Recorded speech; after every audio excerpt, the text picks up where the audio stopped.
All right then, Ash. What about tag team of the year? It's easy to say Usos. It's easy because they've been champions for all the year, like with Bella and like Roman, which we didn't talk about. But yeah, from an on-screen perspective, Usos definitely a strong contender. I want to say FTR, but they've been a bit mixed again. So this is the thing for me. FTR is my favourite tag team right now. I think they're the best in the world. Yeah, they are. They really are. Nobody touches FTR. So it's not. It just doesn't happen. They are the best. And again, another one that's proven me wrong. One of the things I wanted to say about Bianca actually, and then I kind of went on my massive rampage. But one of the other things I got proved wrong with was that I just never saw Bianca as a heel, as a face. Sorry, like she did so well as a heel.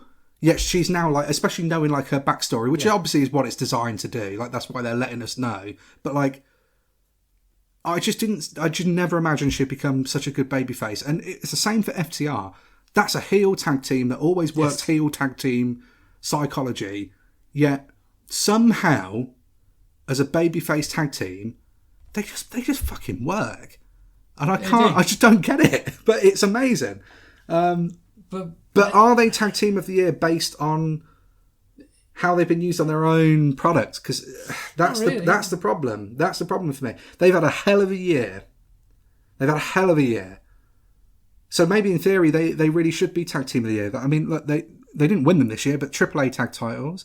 They won the Ring of Honor tag titles this year. Then they did lose them. They won the IWGP. But they've lost the AAA. They've lost Ring of Honor. They might possibly lose at Wrestle Kingdom. Potentially, yeah. But I just...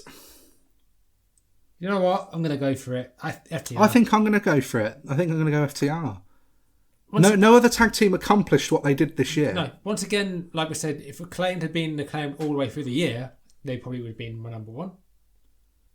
But because they've not, I can't say that. It's been awesome. Because I love the Acclaimed. Everyone loves the Acclaimed. Yeah. Insert copyright. But it is just in terms of what's been... It's just weird because it doesn't feel like... Bianca was obvious for me. Sami Zayn was obvious for me. And FTR, it's just weird because, again, I suppose it's because it's looking at them on just one program. Like, if you only watched AEW Dynamite... FTR probably aren't a massive deal. For a casual fan that only watches that one product, right? That one TV show. They're probably not, because they're not really billed as being like a big... And that's why I love like seeing opinions and hearing from people that are casual fans, because most of the time they've got a better opinion than anybody else, because they're looking at it through one single lens of one single product, not knowing anything else that's going on. You're literally just forming opinions based solely on the one thing that you've just been watching. And for me, FTR, on that basis, from casual fans' perspective, for people I spoke to, that FTR is just not seen as a big deal. Young Bucks are still pushed as a massive deal. Yeah. Acclaimed have been pushed as a big deal. Swerve and Our Glory have been pushed, fairly... I know obviously it's all sort of imploded now, but most of it was on Rampage, but still they're there. And FTR... Not really so much. No. So, but I think they've got to be tag team of the year. I'd say so.